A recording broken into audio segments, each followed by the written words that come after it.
Alhamdulillahi Rabbil Alamin, wa sallallahu wa sallam wa barak ala nabiyyina Muhammad wa ala alihi wa sahbihi ajma'in, amma ba'd. Ceci est le quatrième cours dans l'explication du livre Al-Usul As-Sitta, les 6 fondements du Cheikh Muhammad ibn Abdul Wahhab, rahimahullahu ta'ala. Allahumma allimna ma yanfa'una wanfa'na bima 'allamtana wa zidna 'ilman innaka antal alimul hakim waghfir lana wa li mashayikhina wa li wulati amrina wal muslimin. Le cheikh dit الأصل الثالث أن من تمام الاجتماع السمع والطاعة لمن تأمر علينا ولو كان عبدا حبشيا فبين الله هذا بيانا شافيا كافيا بوجوه من أنواع البيان شرعا وقدرا ثم صار هذا الأصل لا يعرف عند أكثر من يدعي العلم فكيف العمل به. Le troisième fondement fait partie de la perfection de l'union à l'ijtima' d'écouter et d'obéir aux détenteurs de l'autorité même s'il s'agit d'un esclave abyssin. En effet, Allah a expliqué cela de manière complète et suffisante, sous différents aspects, par des preuves religieuses et par des événements qui se sont produits dans le passé. Mais par la suite, ce fondement est devenu méconnu chez la plupart de ceux qui prétendent détenir la science. Comment donc le mettre en pratique? Tayyib. Ikhwatil Fudala, je vous demande de prêter attention à ce fondement car il est d'une importance capitale, surtout pour ceux qui ont fait la hijra et vivent en terre d'islam. Car ce qui suit concerne le gouverneur musulman et non pas le kafir. Et c'est par ce fondement à notre époque que tu reconnais le salafi wadih, clair dans son manhaj. Et parmi les livres que je vous recommande en lien avec ce thème, évidemment Kitabul Imara dans Sahih Muslim, qui est un chapitre entier regroupant les ahadiths à ce sujet. Mais aussi Usul al-Sunnah de l'imam Ahmed. Mais parmi les livres des contemporains ayant détaillé ce thème, le livre Mu'amalatul Hukkam, le comportement avec les gouverneurs, du Cheikh Abdus Salam ibn Barjas, rahimahullah, qui est décédé jeune à environ 37 ans en 1425, qui correspond à l'année 2004, dans un accident de voiture causé par des chameaux près de Riyad en Arabie. Il est également l'auteur du livre Al-Mu'taqad Sahih, la croyance authentique, que beaucoup de frères ayant étudié en Égypte, à Markaz Badr ou à Subk al-Ahad, doivent connaître. Mais également un livre du Cheikh Ahmed Bazmoul Hafidhahullah qu'il a écrit dans les années 1424, qui correspond à 2003 environ, intitulé As-Sunnatu fima yata'allaqu bi wali al-amr, la sunna concernant le gouverneur, qui fut préfacé par le Cheikh Ahmed ibn Yahya al-Najmi et le Cheikh Zayd al-Madkhali, rahimahumallah. Et c'est dans cette préface qu'à l'époque le Cheikh al-Najmi dit en parlant du Cheikh Ahmed Bazmoul, al-Cheikh al-Fadil al-Allamatu salafi, et qu'il conseilla de lire ce livre. Al-Muhim, le Cheikh Sulayman al-Ruhayli hafidhahullah nous dit, ce fondement également est en lien avec celui qui le précède, car l'union des musulmans ne peut avoir lieu qu'autour d'un dirigeant. فَلَا بُدَّ لِلنَّاسَ مِنْ جَمَاعَةٍ وَلَا بُدَّ لِلْجَمَاعَةِ مِنْ إِمَامٍ. Les gens ont besoin d'être unis et l'union a besoin d'un gouverneur. Et le gouverneur ne peut jouer son rôle qu'avec as-sam'u wa ta'atu lah, le fait que le peuple l'écoute et lui obéisse. Évidemment dans ce qui n'est pas une désobéissance à Allah, car le prophète sallallahu alayhi wa sallam a dit La ta'ata li makhluqin fi ma'siyati al-khaliq. Et les savants de la communauté sont unanimes quant à l'obligation de la présence d'un gouverneur. Et wallahi ya ikhwa, le fait d'avoir des dirigeants est une ni'ma d'Allah envers nous. Kaif? Allah Ta'ala a dit وَلَوْلَا دَفْعُ اللَّهِ النَّاسَ بَعْضَهُمْ بِبَعْضٍ لَفَسَدَتِ الْأَرْضُ وَلَكِنَّ اللَّهَ ذُو فَضْلٍ عَلَى الْعَالَمِينَ. Et si Allah ne neutralisait pas une partie des hommes par une autre, la terre serait certainement corrompue, mais Allah est détenteur de la faveur pour les mondes. Donc c'est par le biais des gouverneurs que l'injuste est puni. Et ce n'est que par leur biais que l'honneur des gens est préservé. Et ce n'est que par leur biais que les biens des gens sont protégés. Et ce n'est que par leur biais que les peines sont appliquées. Et notre vie de tous les jours n'est ordonnée que par la présence des hukkam, les dirigeants. Voilà pourquoi il fut dit Inna sittina sana bi imamin ja'ir khayrun min laylatin bila sultan. Certes, vivre 60 ans gouverné par un dirigeant injuste est meilleur qu'une seule nuit sans dirigeant. Car sans dirigeant, c'est le chaos, la jungle. Le Cheikh Sulayman raconte qu'une fois, il voyagea vers un pays d'Afrique, puis lorsqu'il retourna à l'aéroport de ce pays pour rentrer en Arabie, au même moment se produisit un coup d'État. Toutes les lumières de l'aéroport furent éteintes, plus aucun décollage d'avion, et des officiers demandèrent au cheikh et à la personne avec lui de sortir du matar. Ce qu'ils ne firent pas, alhamdulillah, car plus tard un élève du cheikh lui expliqua qu'ils leur demandèrent de sortir pour les tuer dehors et voler leurs affaires car à l'intérieur il y a des caméras. Al-Muhim, des élèves du cheikh l'emmenèrent alors dans un quartier très pauvre de la ville. Le cheikh leur dit pourquoi on ne retourne pas au même hôtel que la veille. Il lui dit khlas cheikh, l'hôtel a été pillé. Et effectivement, en 3 heures à peine, le pays changea complètement d'image, au point que le cheikh dit Wallahi, entre le moment où nous sommes entrés dans l'aéroport et le moment où nous en sommes ressortis, c'est comme si nous étions dans un autre pays. Les pharmacies dévalisées, les boutiques pillées. Et le cheikh dit, je me souviens alors de cette parole, Sittuna sanah bi imamin ja'ir khayrun min laylatin bila sultan. Donc pour récapituler, nous disons, la jama'a illa bi imam. Il n'y a pas de groupe sans dirigeant. Wala imam illa bi sam'in wa ta'a. Et il n'y a pas de dirigeant sans écoute et d'obéissance. Tayyib. Maintenant, examinons un peu ce terme, as-sam' wa ta'a. Le cheikh Sulayman al-Ruhayli nous dit, ce sont deux mots ayant chacun un sens. As-sam', c'est le fait d'écouter ce que dit le gouverneur, d'y porter attention et de ne pas ignorer ses propos. Et at-ta'a, c'est le fait de se soumettre et d'obéir à l'ordre du gouverneur. Le cheikh dit, فَبَعْضُ النَّاسِ لَا سَمْعَ وَلَا طَاعَ. Certains gens ni n'écoutent ni obéissent. Et il dit, وَبَعْضُ النَّاسِ يَسْمَعْ وَلَا يُطِيعُ. Certains écoutent mais n'obéissent pas. Quant à Ahlus Sunnati wal Jama'a, ils écoutent et obéissent dans ce qui n'est pas une désobéissance à Allah Ta'ala. Taïb, quelles sont les preuves à ce sujet? Allah dit fi surat An-Nisa, Ya ayyuhalladhina amanu, ati'u Allah wa ati'u ar-rasul wa ulil amri minkum. Ô vous qui avez cru, obéissez à Allah et obéissez aux messagers et à ceux qui détiennent le commandement parmi vous. Le cheikh continue et dit, et ce qui est ajib ya ikhwa, c'est que tu trouves certaines personnes s'affiliant à l'islam, je dirais même certaines personnes s'affiliant à la science, se moquer de ce verset et de ceux qui appellent à mettre en pratique ce verset. Et le prophète sallallahu alayhi wa sallam a dit dans le célèbre hadith al-Irbad, après avoir exhorté ses compagnons par un sermon éloquent et émouvant, qui ne nous fut pas rapporté malheureusement, mais qui nous fut décrit par al-Irbad radiyallahu an, au point qu'il décrit cette exhortation en disant « Wajilat minha al-qulub wa dharafat minha al-uyun » qu'elle a fait trembler les cœurs et fait couler les larmes des yeux. Un matin après Salat al-Fajr, à la fin de la vie du messager sallallahu alayhi wa sallam. Les Sahaba ressentirent alors que c'est l'exhortation de quelqu'un qui fait ses adieux, et lui demandèrent donc une recommandation. Il dit sallallahu alayhi wa sallam « Usikum wa nafsi bi taqwallah wa as-sam'i wa at-ta'a » Je vous recommande ainsi qu'à moi-même de craindre Allah, d'écouter et obéir. « Walau ta'ammara alaykum abd » même si c'est un esclave qui vient à vous diriger. Et dans un autre hadith, Isma'u wa ati'u wa in istu'mila habashiyyun ka'anna ra'sahu zabiba. Écoutez et obéissez, même si on vous désigne comme chef un abyssin ayant la tête semblable à un raisin sec, en référence aux cheveux crépus des abyssins dont la forme et la couleur ressemblent aux raisins secs. Le prophète sallallahu alayhi wa sallam dit cela min bab al-mubalagha, en exagérant volontairement, afin de montrer l'importance de cette chose. Car à la base, parmi les conditions du choix du khalifa, le calife, il y a le fait qu'il soit Qurashi, comme dans le hadith Al-A'immatu min Quraysh, les dirigeants sont de Quraysh. Al-Imam al-Nawawi rahimahullah mentionne Ijma'u sahaba, l'unanimité des compagnons radiyallahu anhum, quant au fait que l'imam al-A'zam, le calife, doit être Qurashi. Mais s'il arrive que le calife désigne un non-Qurashi ou même un non-arabe pour s'occuper d'une partie de l'État, en tant que substitut, eh bien il est obligatoire aux gens de cette contrée de lui obéir. De même si un non-arabe, voire même un ancien esclave, musulman, vient à détrôner le gouverneur, et qu'il s'impose au point que Ahlul Halli wal Aqd se soumettent et que l'ordre s'installe fil balad, eh bien il devient obligatoire de lui obéir et de le reconnaître comme étant le nouveau hakim. Et il est alors interdit de se révolter contre lui. Et il y a dans ces hadiths une réplique à ceux qui prétendent qu'on n'a pas à obéir si le hakim ne réunit pas les conditions requises. Car le prophète sallallahu alayhi wa sallam a dit « Wa in ta'ammara alaykum abd » même si c'est un esclave qui vient à vous diriger. Et dans un autre hadith rapporté par Al-Bukhari et Muslim, le messager sallallahu alayhi wa sallam a dit « Ala al-mar'i al-muslim as-sam'u wa at-ta'atu fima ahabba wa karih illa an yu'mara bi ma'siyah fa in umira bi ma'siyah fala sam'a wa la ta'a » Il est obligatoire au musulman d'écouter et d'obéir, qu'il aime ou déteste ce qui est demandé, sauf si on lui ordonne un péché, car si on lui ordonne de commettre un péché, alors il n'y a ni écoute ni obéissance. Mais attention, que veut dire alors ni écoute ni obéissance? Yani dans cet ordre de commettre un péché seulement, on ne lui obéit pas. Et ça ne signifie pas comme peuvent comprendre certains que s'il t'ordonne un péché, khalas, tu ne l'écoutes plus du tout et tu ne lui obéis plus du tout. Hada sou fahm. Et le gouverneur en islam devient gouverneur de 3 manières. 2 permises et 1 interdite.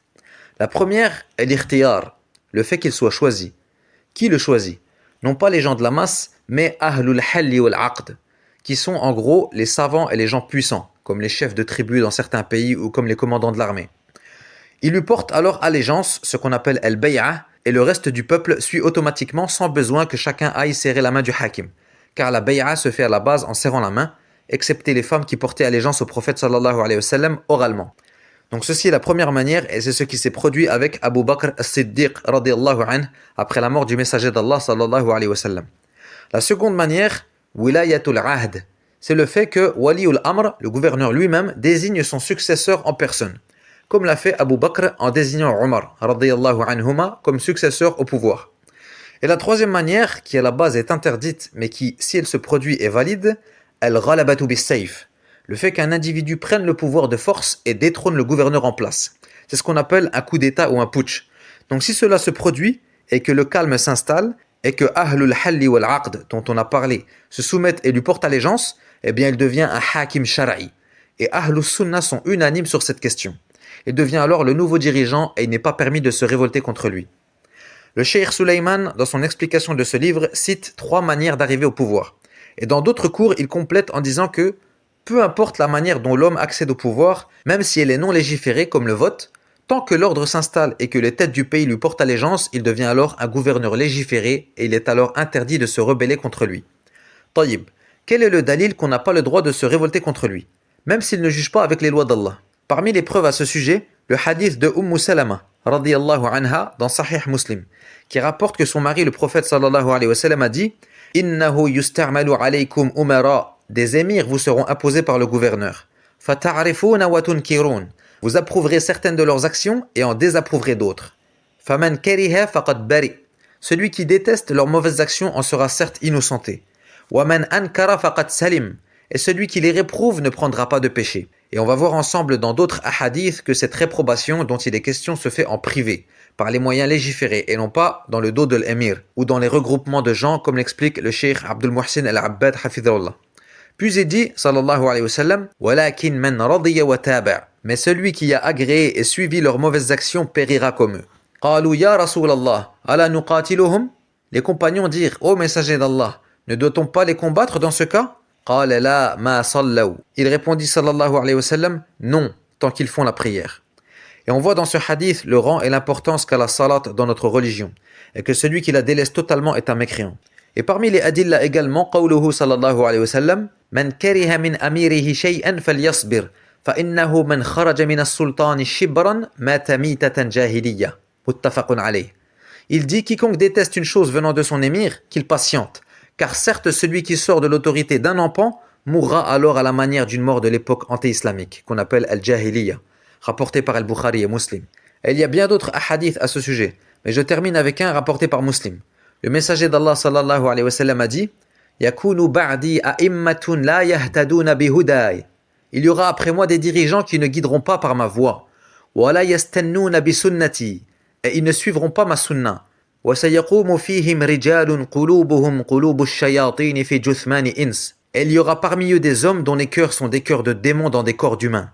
Hudayfa radiyallahu anhu lui dit alors كَيْفَ أَصْنَعُ يَا رَسُولَ اللَّهِ إِنْ أَدْرَكْتُ ذَلِكَ Que dois-je faire, ô messager d'Allah, si je suis toujours vivant lorsque cela se produira? قال تسمع وتطيع للأمير وإن ضرب ظهرك وأخذ مالك فاسمع وأطيع. Il répondit sallallahu alayhi wa sallam Tu écoutes et obéis à ton émir même s'il frappe ton dos et prend tes biens, écoute et obéis. Allahu Akbar. Et il a dit également, sallallahu alayhi wa sallam, Innakum satarawna ba'di atharah wa umuran tunkirunaha. Vous verrez certes après moi des choses que vous désapprouverez. Qalu fama ta'muruna ya Rasulallah. Ils dirent, que nous ordonnes-tu donc, ô messager d'Allah? Qal, addu ilayhim haqqahum wa salullaha haqqakum. Il dit, acquittez-vous de leurs droits et demandez à Allah le vôtre. Rapporté par Al-Bukhari. Ahlul Bid'a' ya ikhwa détestent ces hadiths. Ils en ont répulsion, car ils vont à l'encontre de leur passion.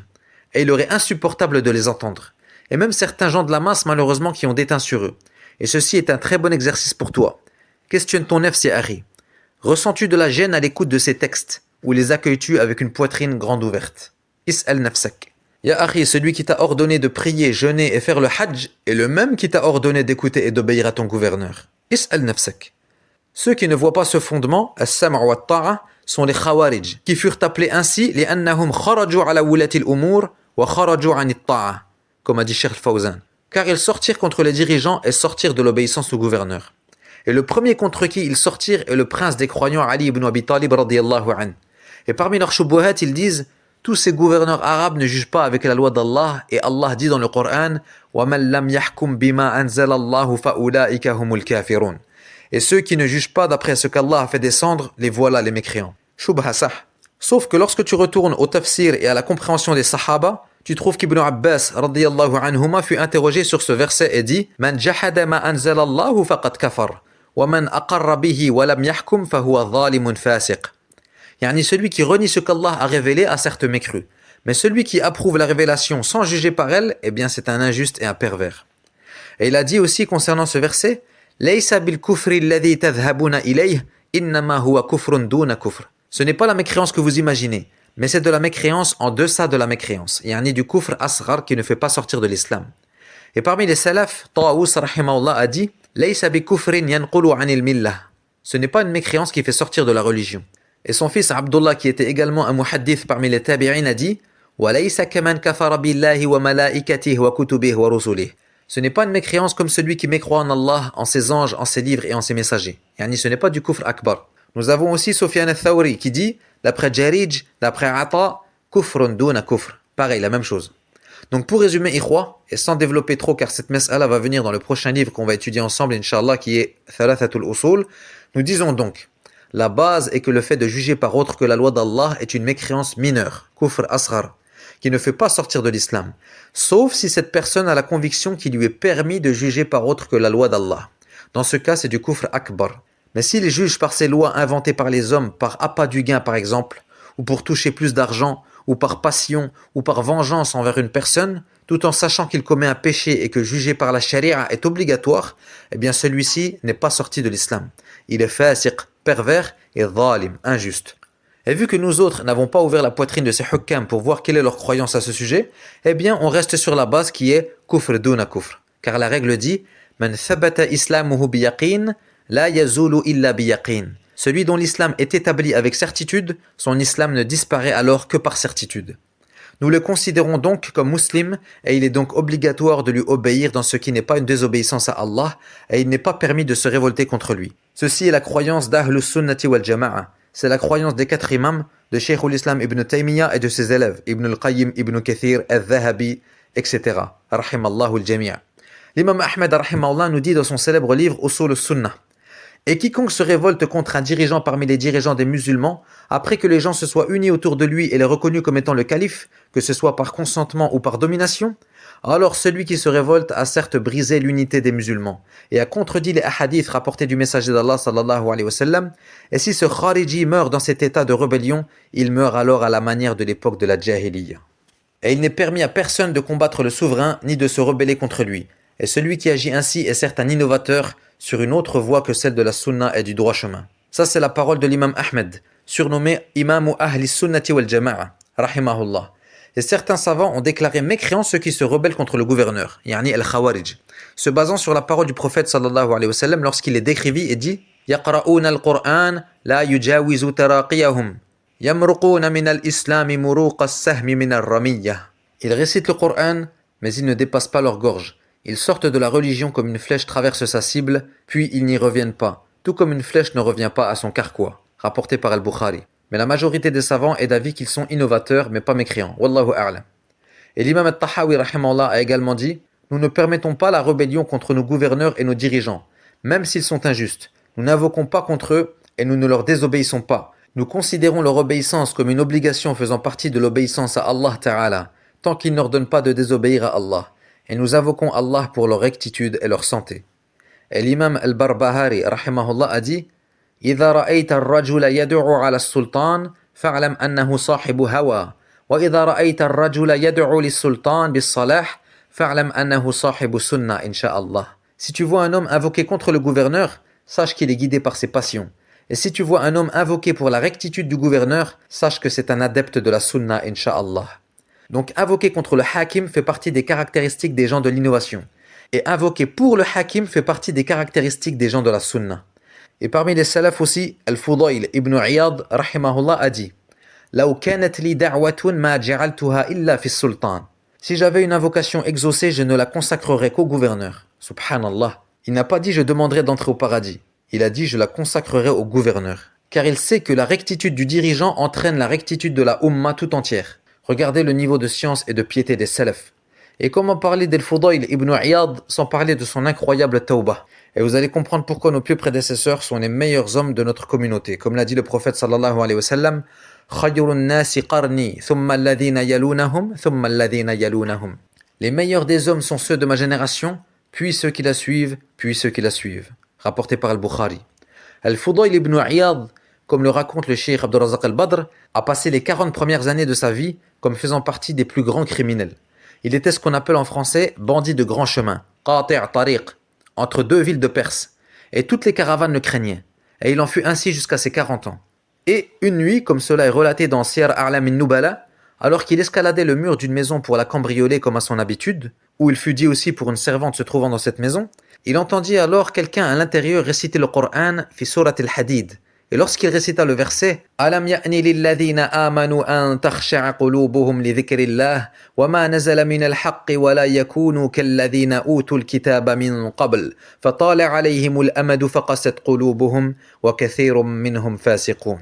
Le moment n'est-il pas venu pour ceux qui ont cru que leur cœur s'humilie à l'évocation d'Allah et devant ce qui est descendu de la vérité, le Coran, et de ne point être pareil à ceux qui ont reçu le livre avant eux. Ceux-ci trouvèrent le temps assez long et leur cœur s'endurcir, et beaucoup d'entre eux sont des pervers. Al-Fudayl entendit ce verset et il rentra dans son cœur.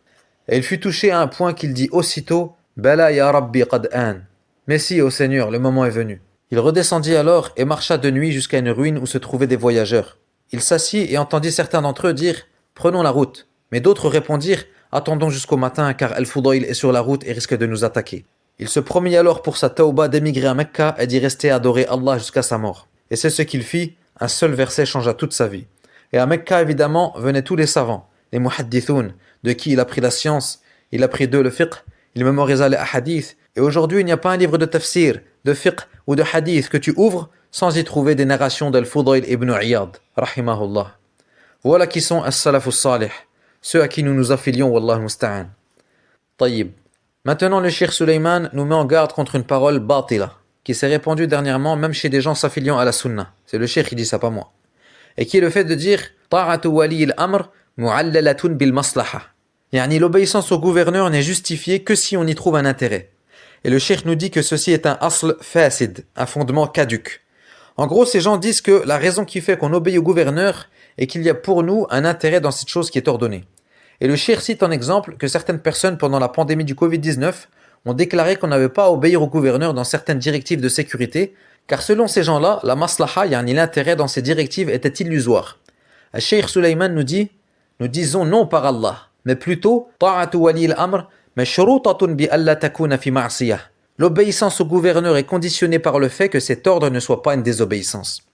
Donc si ton président ou ton roi, ya ayyuhal muhajir, t'ordonne une chose ou t'interdit une chose, il t'est obligatoire de lui obéir tant que cette chose n'est pas muharrama. Et personne ne t'a demandé de chercher à savoir s'il y a dans cette chose une maslaha ou pas. Car si ton hakim te l'ordonne, c'est que lui, il y voit une maslaha.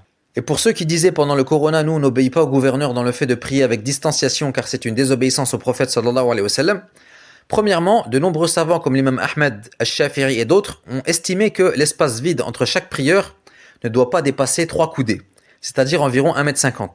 Et le cheikh Abdus Salam al-Shuway'ir, hafidhahullah, précise que si cela dépasse un petit peu, c'est pardonné car hada min bab at-taqrib, la min bab at-tahdid. C'est à titre d'approximation et non de précision.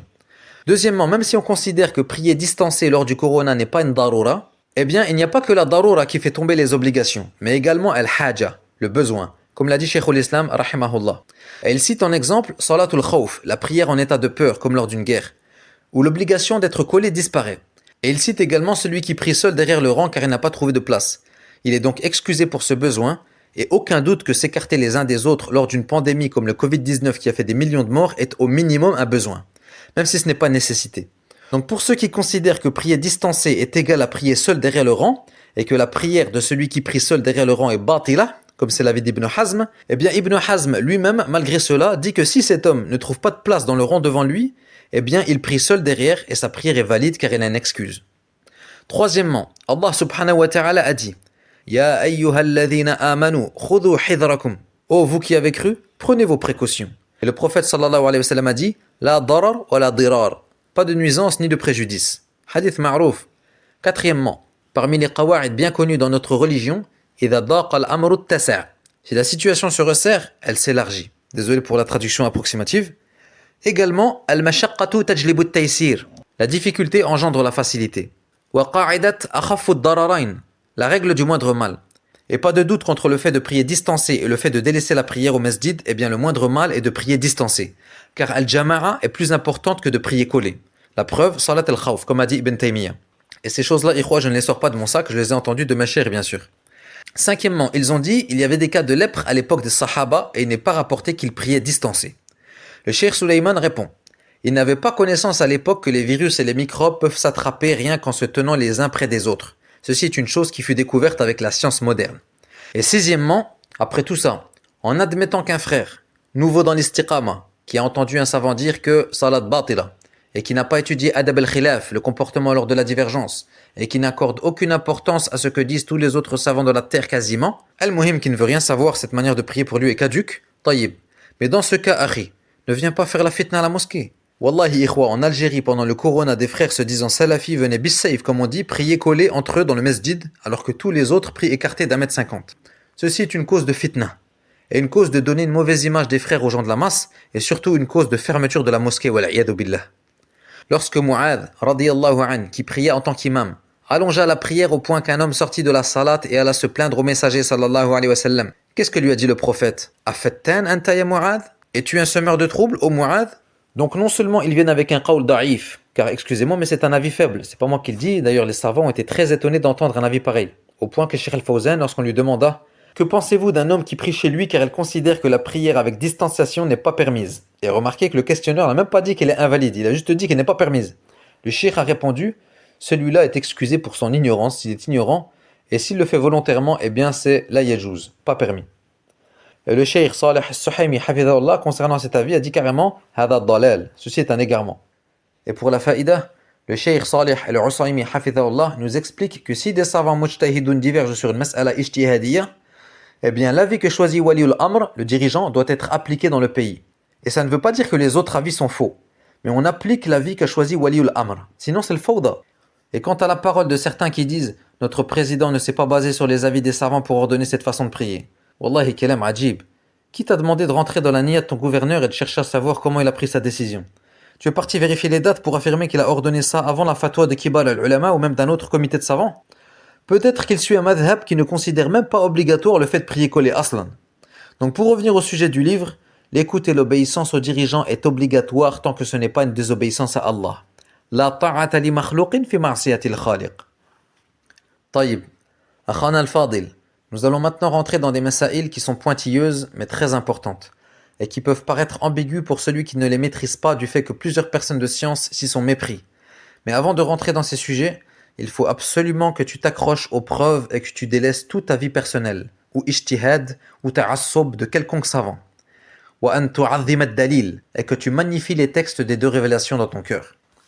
Et dans toutes ces masaïl en relation avec les hukam, je vous recommande entre autres de revenir au Mashayikh d'An-Nahj al-Wadih, qui regroupe plusieurs chouyours, dont Al-Sheikh Khalid Abdurrahman al-Misri, Al-Sheikh Ahmed Bazmoul, Al-Sheikh Ahmed al-Subay'i, Al-Sheikh Abul Fadl al-Suway'i, Al-Sheikh Adil Mansour, Al-Sheikh Mohamed Uthman al-Anjari, Al-Sheikh Fawaz al-Iwadi et d'autres.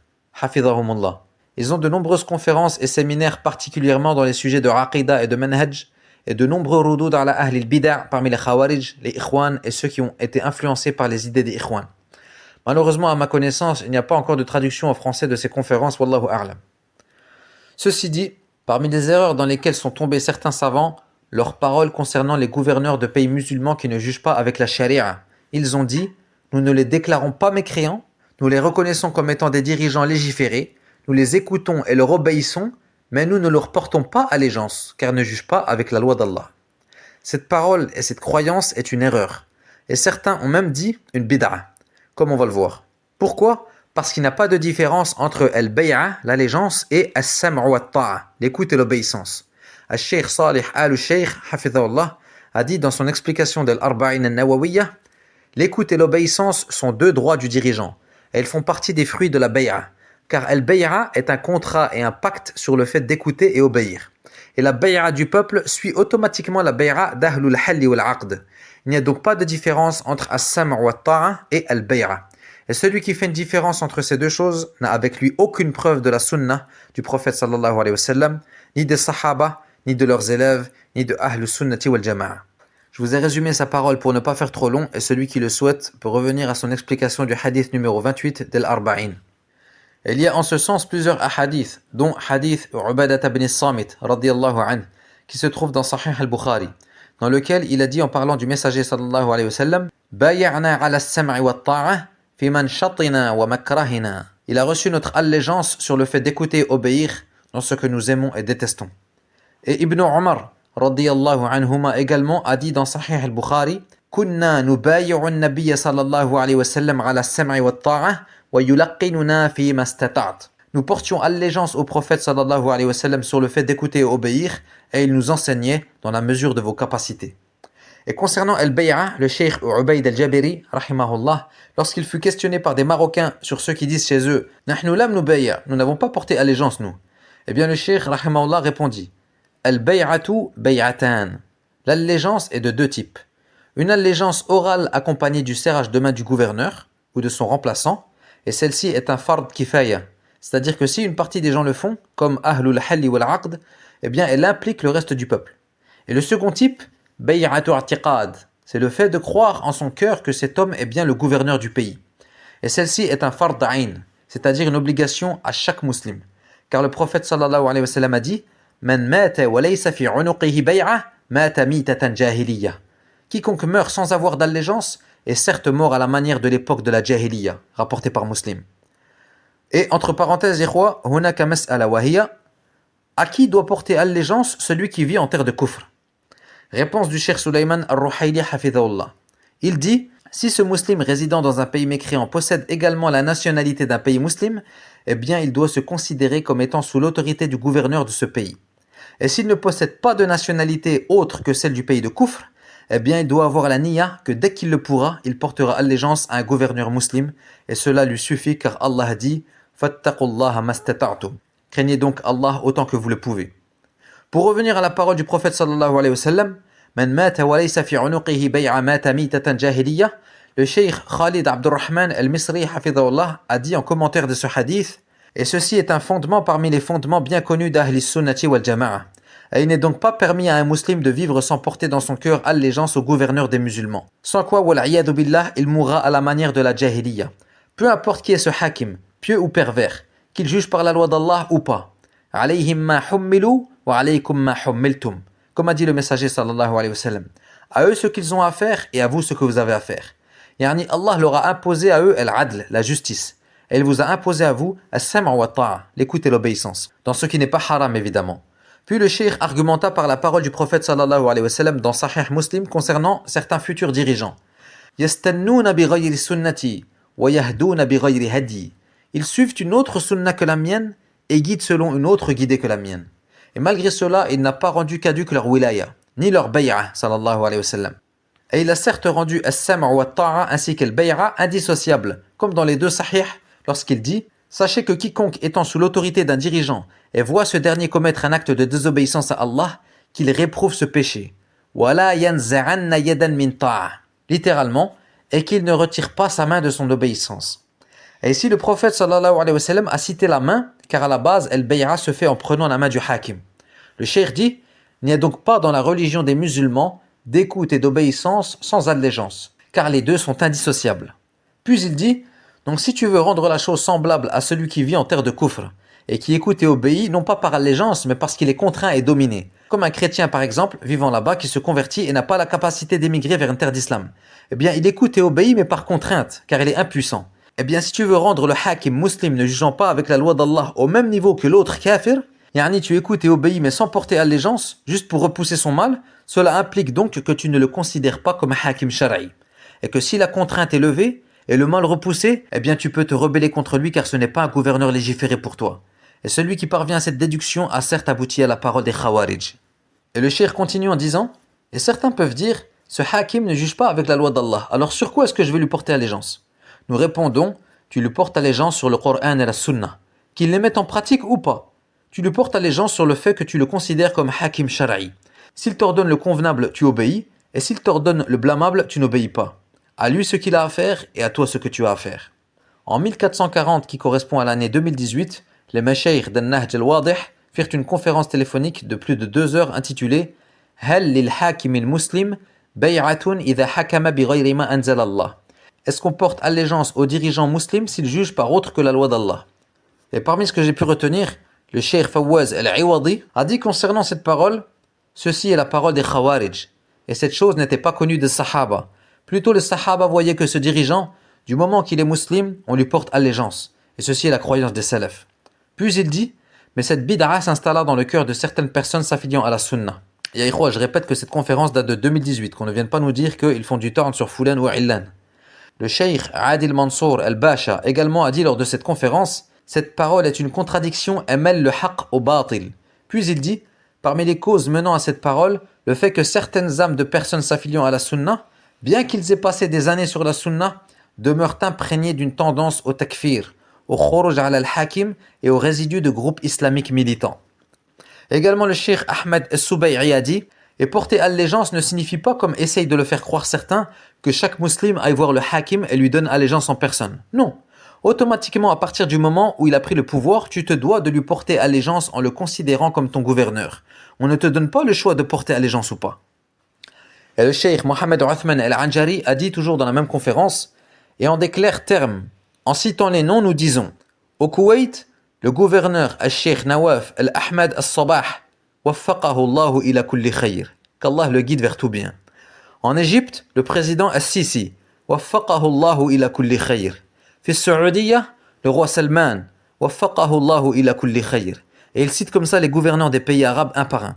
Au Maroc, le roi Mohamed VI, en Algérie, le président Bouteflika, etc. Puis il dit, tous ceux-là sont des dirigeants, il est interdit de se rebeller contre eux, et ils ont dans le cœur de chacun de leurs citoyens un serment d'allégeance. Car évidemment, ils croient maintenant qu'il n'y a plus de khilafa, chaque gouverneur musulman dans son pays a le même hukm que l'imam al-A'zam, comme l'a confirmé Cheikh al-Islam ibn Taymiyyah, Cheikh Mohammed ibn Abdel Wahhab et d'autres, rahimahumullah. Et ceci est le cas depuis l'époque de Banu Umayya, lorsque la Ummah se divisa, un état en Andalousie et un état en Orient. Chacun des deux états avait son émir et chacun ayant le même droit que le calife. Cheikh al-Albani, rahimahullah, au début avait fait une fatwa disant qu'il n'y a de bay'a que pour l'imam al-A'zam. Puis il fut conseillé par le Cheikh Rabi' al-Madkhali hafidhahullah, qui lui envoya toutes les preuves, et le Cheikh al-Albani revint sur sa position, alhamdulillah. Donc pour clôturer cette mas'ala, comme a dit l'imam al-Barbahari, rahimahullah, il n'est permis à personne de passer une nuit sans reconnaître qu'il a un imam, qu'il soit pieux ou injuste. Maintenant, nous allons aborder la mas'ala de ce qu'on appelle al-inkar al-alani ala al-hakim, la réprimande du gouverneur en public. Cette mas'ala, tout comme la précédente, est connue et n'est pas nouvelle. Elle a été mentionnée dans les livres des savants, et parmi les meilleurs livres des contemporains à ce sujet, le livre Mu'amalatul Hukkam du Cheikh Abdus Salam ibn Barjas, rahimahullah, qu'on a cité au début du cours. Donc pour essayer de faire court, le prophète sallallahu alayhi wa sallam a dit dans un hadith bien connu, car il fait partie de Al-Arba'in al-Nawawiyya, c'est le 7e hadith, Ad-dinu nasiha, la religion c'est le bon conseil. Et lorsqu'on lui demanda pour qui, parmi ce qu'il cita, il dit Li a'immatil muslimin, pour les dirigeants des musulmans. Donc parmi les droits du gouverneur, il y a le fait qu'on le conseille s'il fait une erreur. Mais de quelle manière se fait cette nasiha?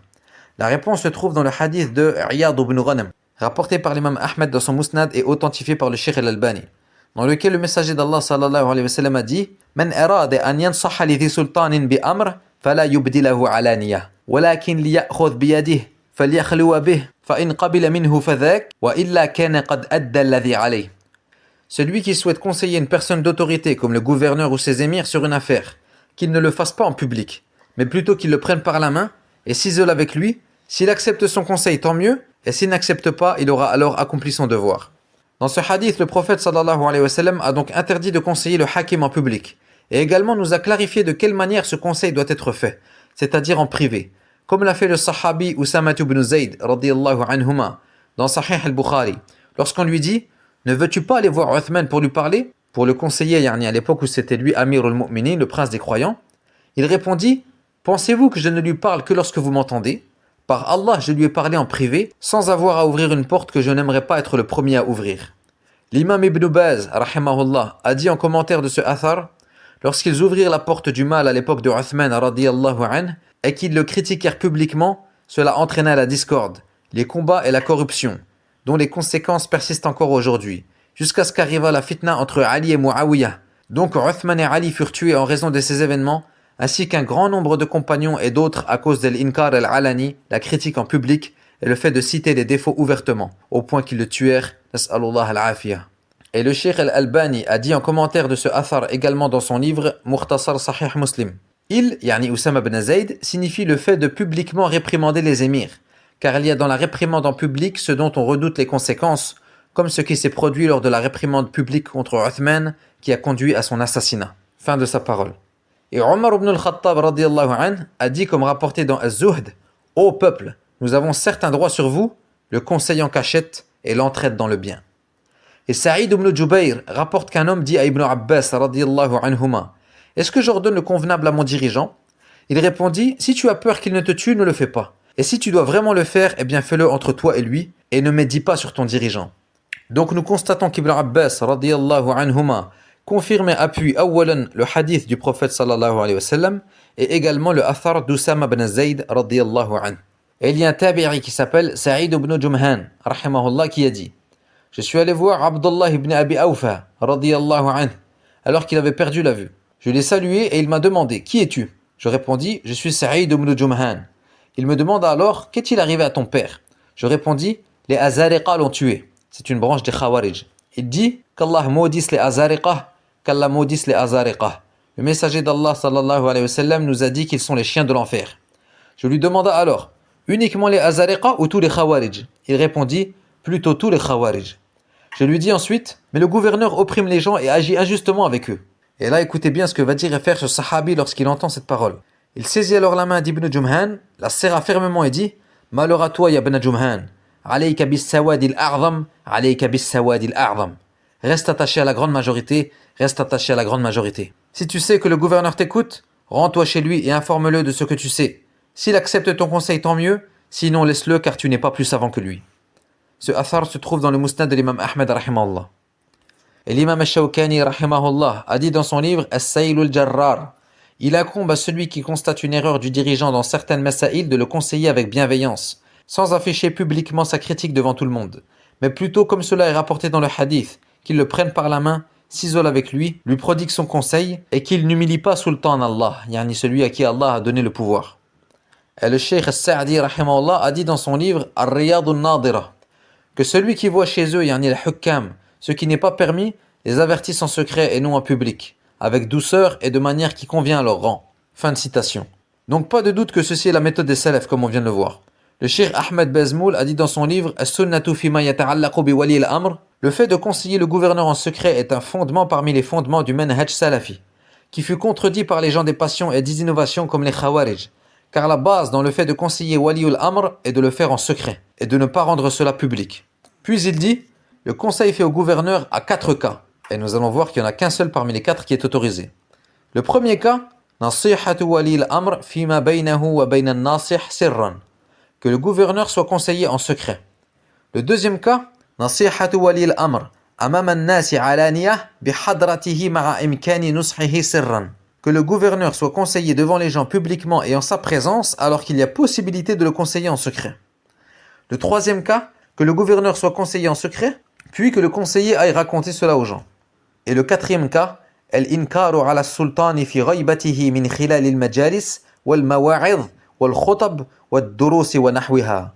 La réprimande du gouverneur en son absence par le biais des assises, des rappels, des sermons, des cours, etc. Puis le cheikh détailla chacun de ces cas. Le premier, évidemment, c'est celui qui est légiféré, yani le fait que le conseil soit fait en privé, et on a déjà vu les preuves à ce sujet. Le deuxième cas, c'est faire nasiha au hakim en personne, mais en public alors que cela peut être fait en privé. Ceci est interdit, car c'est en contradiction avec la parole du prophète sallallahu alayhi wa sallam: Man arada an yansaha li dhi sultanin bi amr, fala yubdi lahu alaniya. Celui qui souhaite conseiller une personne d'autorité comme le gouverneur ou ses émirs sur une affaire, qu'il ne le fasse pas en public. Et également le hadith: Man ahana sultan Allah fil ard, ahanahu Allah. Quiconque humilie le sultan d'Allah sur terre, yani le hakim, Allah l'humiliera.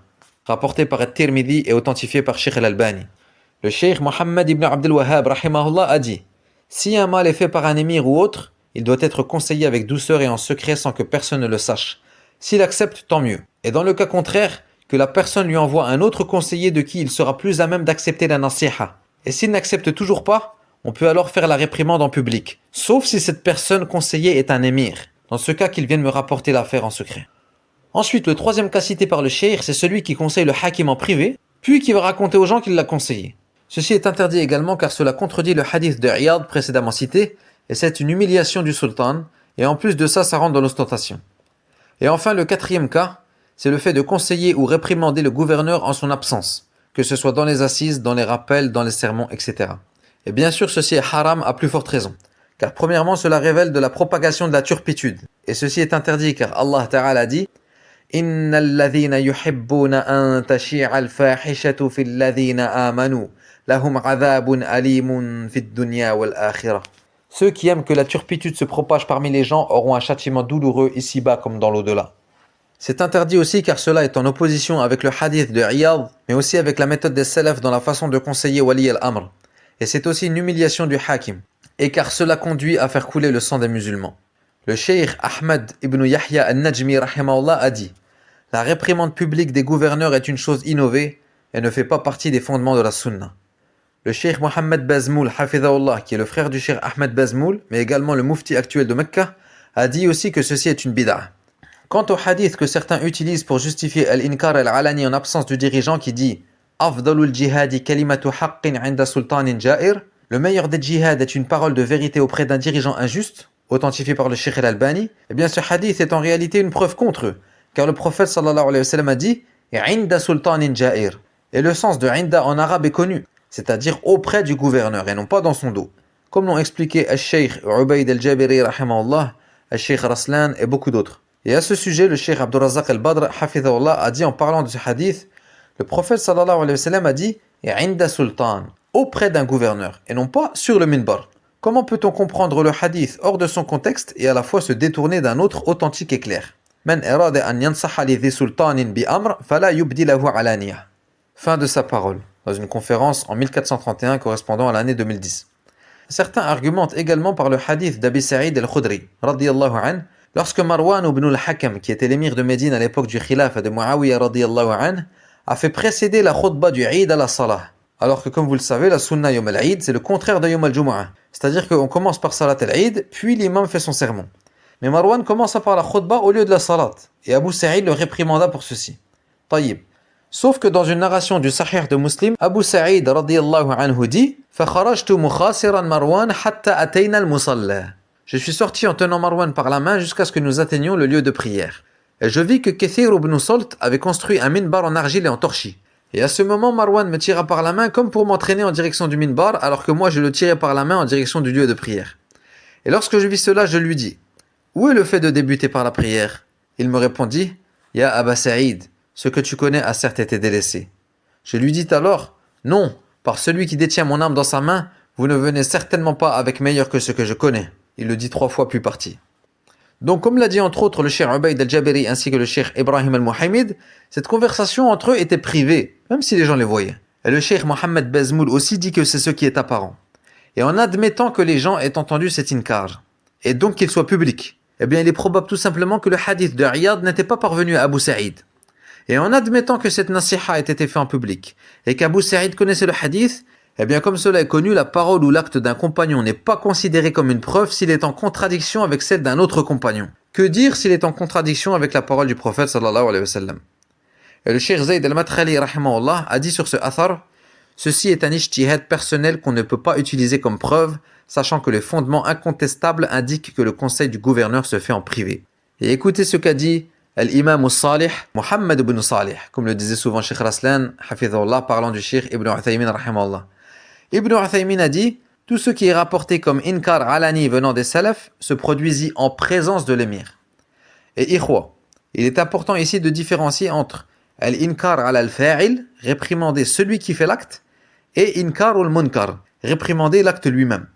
Le cheikh Sulayman al-Ruhayli nous explique que al-inkar al-fa'il consiste à blâmer l'auteur d'un acte interdit en l'incriminant. Ou bien, comme a dit le cheikh Mohammed Bazmoul aussi, al-inkar al-hakim consiste à lier le gouverneur à l'acte munkar. Tandis que inkar al-munkar, c'est prévenir que cet acte est interdit et qu'il n'est pas permis de le commettre, sans parler de qui a commis cet acte. Et il est obligatoire de faire cette différence, car nous trouvons que 2 groupes de personnes ont confondu entre ces 2 choses. Le premier groupe a cru que mettre en garde contre un acte et informer que cet acte est haram est un inkar alani, une réprimande de l'auteur de cet acte. Et ils disent donc, les savants réprimandent les gouverneurs en public. car les savants clarifient le jugement des choses. Ils disent par exemple, les banques usuaires sont muharrama. Et là, Afwan, j'ouvre une parenthèse, lorsqu'on informa le Cheikh Saleh Al-Fawzan que certains lui attribuent cette parole, yani l'inkar al-alani, il répondit, yakdhib, il ment celui qui nous attribue cela. Nous ne réprimandons pas en public. Le fait de conseiller Wali al-Amr se fait en secret. Ceci est un fondement d'Ahlus Sunnati wal Jama'a. Voilà, je ferme la parenthèse. Donc le Cheikh Suleiman continue et dit, et un autre groupe a cru que vu que la critique du gouverneur en public est interdite, il est donc interdit de citer le jugement des munkarat. Et ceci également est une erreur. Mais ce qui est juste, c'est la voie sur laquelle étaient nos pieux prédécesseurs, as-salaf salih, et ce sur quoi sont nos savants, qui est le fait de clarifier le jugement de ces munkarat sans réprimander publiquement le hakim. Mais à ce sujet, je vous donne une faïda que j'ai entendue du cheikh Adil Mansour accompagné du cheikh Ahmed As-Subay'i, tous deux faisant partie des shuyukh de Nahj al-Wadih. Le cheikh a dit, Al-Inkar al-Alani, ô mes frères, ce n'est pas seulement le fait de monter sur le minbar et de parler sur le ministre. Il y a des gens qui, intentionnellement, ne parlent du péché que lorsque le gouverneur le commet. Ceci est une forme d'inkar alani. Il y a dans l'année 360 jours environ. Tu as dans le mois 4 khotab de Jumu'ah, en plus de tes durous et de tes tweets. Et tu ne parles de ce péché que lorsque le commet le gouverneur. Alamen tathak. De qui te moques-tu? Apprends aux gens leur religion. Enseigne-leur toutes les muharramat. Mais que tu attendes que le hakim fasse ce péché pour en parler, ceci est un inkar alani muhajjab, yani caché. Et j'ai posé la question suivante au cheikh Derash al-Ajmi hafidhahullah. Comment répliquer à ceux qui prétendent que le fait de se taire sur ce qui s'est passé par exemple au Mawsim de Riyad en Arabie récemment équivaut au fait de participer à ce munkar et qu'il est obligatoire de réprimander cela par la langue comme cela est venu dans le hadith, celui parmi vous qui voit un mal, qu'il le change par sa main, s'il ne peut pas, qu'il le change par sa langue, s'il ne peut pas, qu'il le change alors par son cœur et ceci est le plus faible degré de la foi. Le cheikh m'a répondu, celui qui dit que le silence est une participation ne connaît pas la législation. Car inkar al-munkar, réprimander le mal, est un fard kifaya. Yani c'est une obligation mais pas à l'ensemble de la umma. Si une partie des gens s'en acquittent, eh bien les autres ne prennent pas de péché. Ensuite, l'inkar est de 3 degrés. Et parmi eux celui du cœur comme cela est cité dans le hadith. Comment peut-il alors prétendre que ce taire revient à participer au munkar? Celui-là a rendu étroit quelque chose de vaste. Ou bien il cherche à provoquer de l'agitation de n'importe quel moyen. Taïb. Pour revenir au cheikh Suleiman hafidhahullah, il dit également quant à ceux qui a été rapportés comme réprimande des Umara, yani les personnes nommées par le calife pour diriger telle ou telle contrée, si c'est attribué à autre que les compagnons, eh bien l'acte fait par autre qu'un compagnon n'est pas un dalil. Et quant à ceux qui a été rapportés par des compagnons dans ce genre de choses, eh bien beaucoup de ces athars ne sont pas authentiques. Et ceux parmi eux qui sont authentiques, eh bien certains savants ont une parole forte à ce sujet. Ils ont dit, tous ces athars ne prouvent pas la permission de critiquer les gouverneurs, car ce sont tous des cas isolés, et non une méthode générale empruntée. Car même ces compagnons de qui on rapporte ces choses n'ont pas réitéré ces actes au point qu'on leur attribue comme étant une voie qui leur est propre. Et d'autres savants également ont eu un avis qui est qawi à ce sujet. Ils ont dit, tous ces athars sont des exceptions à la règle de base qui est que réprimander le gouverneur ou son remplaçant est interdit. Et ils ont dit, même ces exceptions ont des conditions. La première est que le gouverneur réprimandé soit présent, afin qu'il puisse répondre et se justifier. La deuxième condition, que celui qui fait la réprimande soit quelqu'un de haut rang, qui sait que son statut calmera la colère du hakim. La troisième, que cela ne provoque pas de fitna pour le peuple, en les menant à critiquer le gouverneur ou pire se rebeller contre lui. La quatrième condition, que ce mal soit fait devant cette personne en direct et en présence du hakim. Et la cinquième, et le cheikh dit que c'est une faïda, que ce mal soit fait dans une chose parmi les rites de la religion, et que s'il n'est pas réprimandé sur le coup, les gens pourraient croire que ceci fait partie du din. Car toutes ces réprimandes se produisirent lorsque des rites de la religion furent altérés, et donc si ce compagnon s'était tu, les gens auraient cru que cette chose fait partie du din. Cette réprimande était alors une darura, une nécessité afin de préserver la religion. Et c'est ce qu'a dit également le cheikh Ahmed Bazmoul, yani que cela s'est produit par darura. Car même en présence de l'émir, la base c'est que c'est interdit. Pourquoi? Parce que c'est une désobéissance à la parole du prophète sallallahu alayhi wa sallam. Man arada an yansaha li dhi sultanin bi amr, fala yubdi lahu alaniya. Celui qui souhaite conseiller une personne d'autorité comme le gouverneur ou ses émirs sur une affaire, qu'il ne le fasse pas en public. Et même notre raison confirme cette manière. Car qui de nous aime se faire réprimander en public à Irwa? Le messager sallallahu alayhi wa sallam a dit La yu'minu ahadukum hatta yuhibba li akhihi ma yuhibbu li nafsihi. L'un de vous ne croira vraiment que lorsqu'il aimera pour son frère ce qu'il aime pour lui-même. Que dire du sultan, le chef de l'État? Le cheikh Suleiman al-Ruhayli hafidhahullah a dit Il incombe de conseiller le gouverneur en privé, tout en préservant son honneur et son prestige aux yeux des gens. Le cheikh dit, l'un de nos shuyukh min kibar al-ulama, rahimahullah, disait, نحن إذا دخلنا على ولي الأمر كنا للعامة وإذا خرجنا إلى العامة كنا لولي الأمر. Lorsque nous sommes auprès du dirigeant, nous sommes avec le peuple. Et lorsque nous sommes avec le peuple, nous sommes avec le dirigeant. Chouf la hikmah. Yani lorsqu'il est auprès du gouverneur, il lui rapporte ce qui se passe et le conseille en privé. Et lorsqu'il sort de chez le gouverneur, il ne va pas voir les gens pour se vanter d'avoir conseillé et montrer son courage. Mais plutôt, il ordonne aux gens l'écoute et l'obéissance et il les appelle au calme, etc.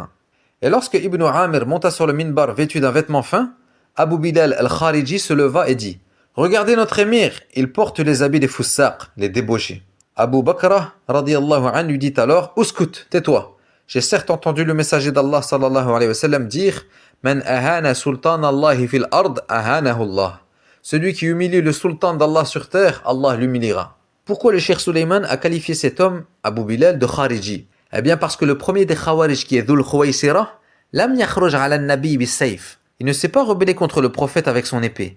Bel kharaja alayhi bilisanih. Mais il s'est rebellé avec sa langue. Lorsque le messager sallallahu alayhi wa sallam distribua le butin et que Dhul Khuwaysira lui dit « Ya Rasulallah, i'adil, sois juste, wal'iyadu billah ». Et le cheikh Ibn Uthaymin rahimahullah a dit que la révolte par l'épée, al-khuruj bis-sayf, ne peut avoir lieu que s'il est précédé par la révolte par la langue, al-khuruj bil-lisan.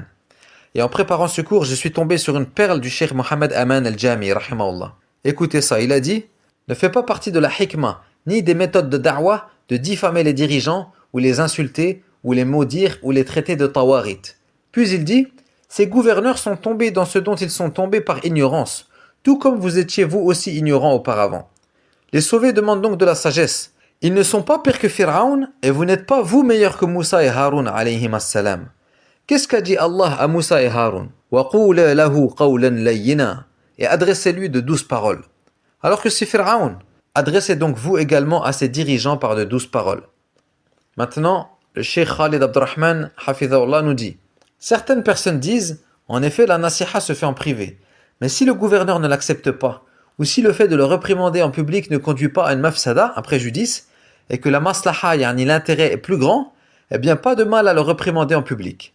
Celui qui dit ça est à l'image d'un homme qui dit « Il est interdit de se révolter contre les dirigeants, mais si la révolte était possible, et qu'il y a en cela une maslaha, un intérêt, et que cela ne conduise pas à une mafsada, eh bien il est permis de se rebeller contre eux. » Et là le cheikh dit « هذه أحلام ليل وأوهام غفلة ودفع السنة بالتأويل الفاسد. » Ce ne sont que des rêves nocturnes et des illusions d'insouciance, ainsi qu'un rejet de la sunna par une interprétation erronée.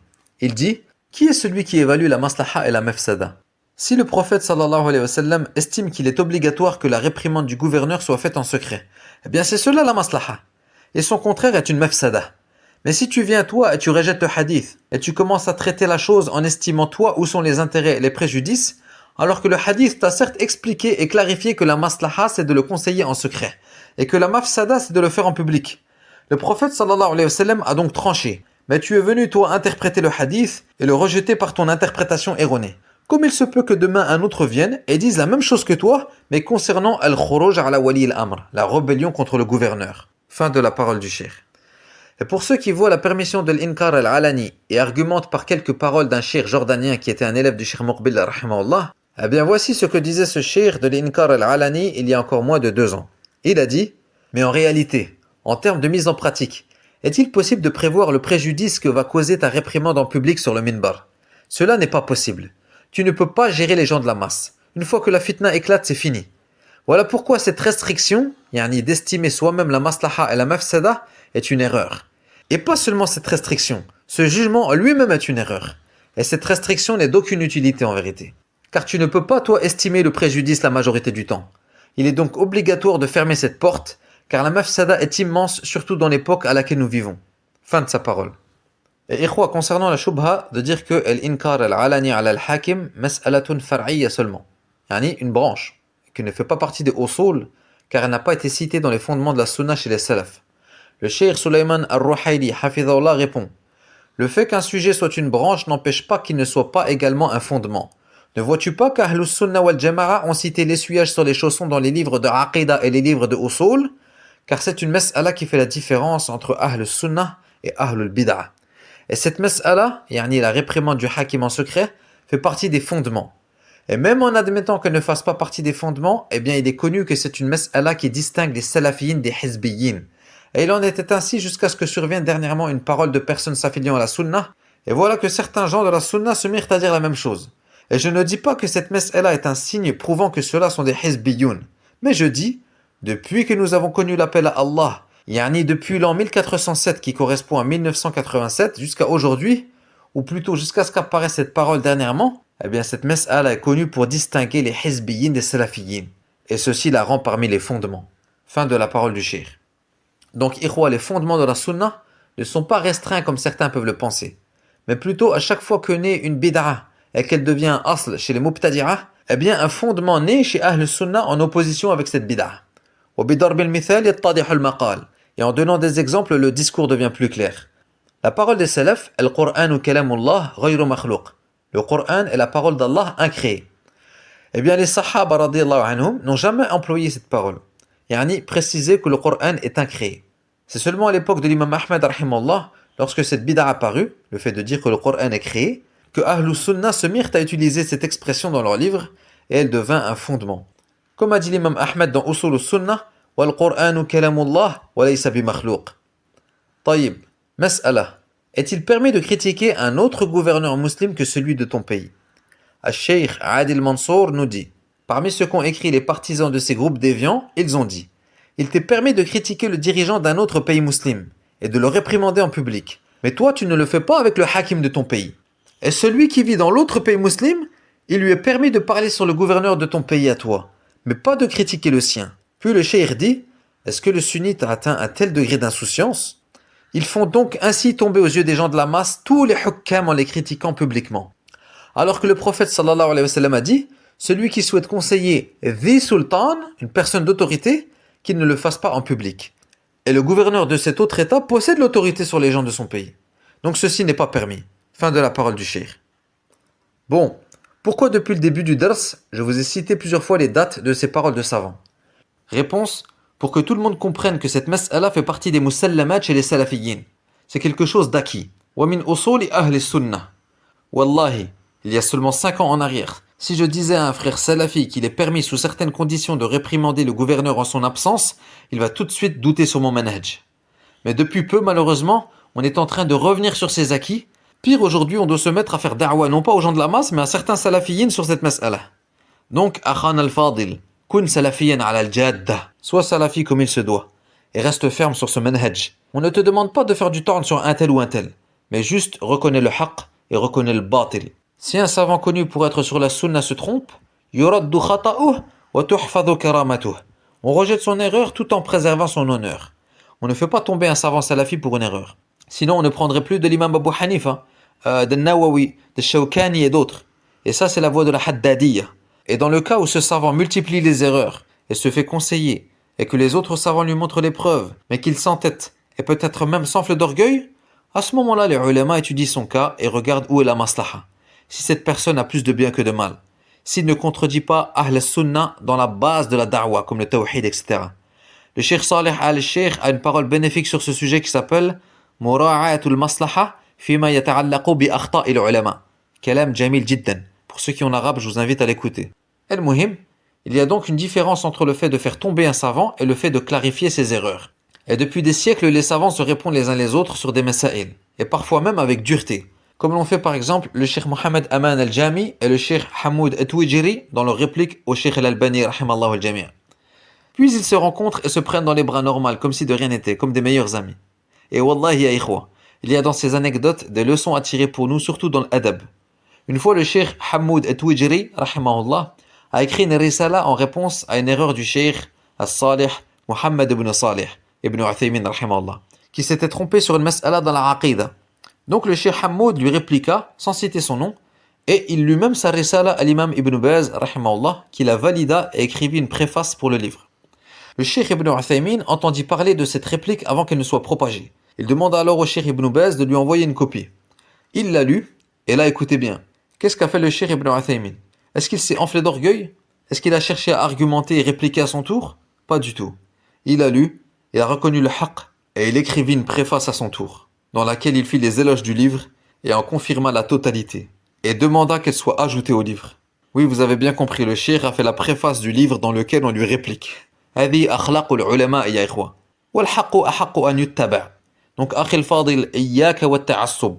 La réprimande du gouverneur en son absence est une dangereuse erreur. Et certains même ont dit une bid'ah. Et ne dis pas que le cheikh Intel est venu avec les preuves. Le cheikh Sulayman al-Ruhayli a dit en parlant des suiveurs de ce cheikh que toutes leurs soi-disant preuves ne sont rien d'autre que les choubouhettes des sururiyin. Ikhwa, si demain un savant se met à dire que le Coran est créé, et il utilise comme preuve les mêmes choubouhettes que les Mu'tazila, est-ce qu'on va se mettre à dire que finalement il y a divergence? A'udhu billah. Ce n'est pas une mas'ala khilafiyya, abadan. As-Suyuti a dit فَلَيْسَ كُلُّ خِلَافٍ جَاءَ مُعْتَبَرًا إِلَّا خِلَافُنَهُ حَظٌّ مِنَ النَّظَرِ. Toute divergence n'est pas forcément prise en considération, sauf une divergence qui repose sur un raisonnement valable. Et c'est pour ça que les savants ont répliqué à cette parole, pour couper court et fermer la porte, car ils savent que Zallatul alim, fitnatul alam. L'erreur du savant est une épreuve pour le monde entier. Le cheikh Khalid Abdurrahman a dit Ad-din la yataghayyaru bi zallatil ulama. La religion ne change pas à cause des erreurs des savants. Sinon elle disparaît. Tous les savants font des erreurs. Il y a une sagesse dans cela. Pourquoi des imams de la communauté se trompèrent dans des masail aqadiyya, comme l'imam Abu Hanifa rahimahullah, qui était d'avis que les actes ne font pas partie de la foi, ou l'imam al-Nawawi rahimahullah, qui interpréta à tort des attributs d'Allah, alors qu'on ne doute pas une seule seconde de l'ikhlas de ces personnes. Mais comme a dit l'imam Malik rahimahullah, kullun yu'khadhu min kalamihi wa yurad illa sahiba hadha al-qabr. On peut accepter ou rejeter les propos de tout le monde, sauf de celui qui est dans cette tombe. Et il désigna la tombe du prophète sallallahu alayhi wa sallam. Akhil Fadil, regarde sur YouTube les vidéos datant d'il y a 10 ans par exemple, et tu vas voir qui sont ceux qui autorisent al-inkar al-alani. Nabilul Iwadi, al-Turayfi, al-Khawarij al-Qa'adiyya. Et il y a des gens qui, pour justifier leur avis batil, vont jusqu'à faire dire à des sahaba ce qu'ils n'ont pas dit, wallahu al-musta'an. Comme celui qui a dit qu'Ibn Abbas critiqua Ali radiyallahu anhu lors de son khilafa en disant de lui « Akhta'a Ali ». Ali s'est trompé. Alors qu'Ibn Abbas n'a jamais dit ça. Mais vu qu'il fallait transformer l'histoire en inkar sur le hakim, cette personne a attribué cette parole à Ibn Abbas radiyallahu anhuma. Alors qu'en réalité, que s'est-il passé? Lorsque la secte des Sabaïyas se mirent à diviniser Ali radiyallahu anhu, il les fit brûler vivants. Et lorsqu'Ibn Abbas apprit la nouvelle, il dit « La kuntu ana lam uharriqhum » Si c'était moi, je ne les aurais pas fait brûler. لأن النبي صلى الله عليه وسلم قال لا تعذبوا بعذاب الله. Car le prophète sallallahu alayhi wa sallam a dit ne châtiez pas par le châtiment d'Allah. ولا قتلتهم كما قال النبي صلى الله عليه وسلم من بدل دينه فاقتلوه. Mais plutôt je les aurais tués, comme a dit le prophète sallallahu alayhi wa sallam, celui qui change sa religion, tuez-le. Billahi alaykum ikhwa. On utilise ce athar comme preuve pour justifier la réprimande du gouverneur en son absence. هذا من باب تبليغ السنة, comme a dit le cheikh Mohamed Bazmoul. Ibn Abbas n'a fait que transmettre la sunna du messager sallallahu alayhi wa sallam. Ou alors il te cite comme dalil la fois où le messager d'Allah sallallahu alayhi wa sallam envoyait Khalid ibn al-Walid radiyallahu anhu en tant que chef de troupe vers une tribu arabe appelée Banu Jadhima. Khalid les invita donc à l'islam, mais ils n'ont pas su exprimer leur accord en disant par exemple Aslamna. Ils dirent à la place Saba'na, qui veut dire nous changeons de religion. Sauf que Khalid comprit cette parole dans le sens contraire, et il se mit alors à tuer plusieurs d'entre eux avec son épée. Puis il confia à chacun de ses compagnons un esclave, et leur demanda plus tard de les tuer. Et là, celui qui argumente par ce hadith dit « Thumman saraf » puis Khalid partit, alors que cette précision n'est citée nulle part. Mais lui a besoin que l'on croie que ce qui va suivre se produit en l'absence de Khalid. Donc il ajouta cette parole. Al-Muhim, Ibn Omar radiyallahu anhuma qui était présent refusa et dit « Wallahi, je ne tuerai pas mon esclave et aucun de mes compagnons ne tuera son esclave. » Jusqu'à ce qu'ils rejoignirent le prophète sallallahu alayhi wa sallam et l'informèrent. Le messager dit alors « Oh Allah, je me désavoue envers toi de ce qu'a fait Khalid. » Où est la preuve là-dedans qu'on a le droit de réprimander le gouverneur en son absence? Et quant aux quelques savants salafis de notre époque chez qui on a vu un inkar alani, soit ils sont excusés comme le Cheikh Muqbil rahimahullah qui voyait le hadith de Iyad da'if, soit ces mêmes savants ont des paroles claires sur le fait que c'est interdit, comme la parole du Cheikh Al-Albani dans Mukhtasar Sahih Muslim, ou la parole du Cheikh Abdul Muhsin Al-Abbad qu'on a vu dans son explication du hadith d'Ummi Salama. Mais il y en a qui disent, comment se fait-il que lorsque c'est le Cheikh Abdul Muhsin qui parla sur les hukam, vous n'avez rien dit? Car c'est vrai qu'à l'époque, dans certains de ses articles, il avait réprimandé les dirigeants du pays. Sauf que bien sûr que les mécheikh ont parlé. Le Cheikh Mohammed Uthman al-Anjari lui a même répondu dans une risala intitulée Uridu Zaynak, en 1439 correspondant à 2017, dans laquelle il lui a rapporté les preuves et alhamdoulilah le Cheikh Abdel Muhsin a retiré presque toutes ces choses de son site internet. Et aujourd'hui, ce que le Cheikh Sulayman al-Ruhayli rapporte de lui, c'est qu'il est d'avis qu'il est permis de réprimander le gouverneur publiquement, à condition que ce soit en sa présence et que le conseiller soit quelqu'un possédant un haut rang et qu'il n'y ait pas de risque de fitna. Donc, en aucun cas, ces paroles sont des choses sur lesquelles on va se baser pour annuler un fondement qui est connu depuis toujours chez Ahl Sunnah. Walaw sallamna jadalan ya ikhwa. Même en admettant que ces savants voient que c'est permis. Shar'an, est-ce que la parole de 4 ou 5 savants est un dalil? Khalas. D'ailleurs, la preuve que ce sont des exceptions à la règle. Après ce qui s'est passé au Mawsim de Riyad, est-ce que vous avez vu Cheikh Al-Fawzan ou Cheikh Abdel Mohsin enregistrer un audio ou écrire un bayan pour se désavouer des hukam qui autorisent ces munkarat? Non.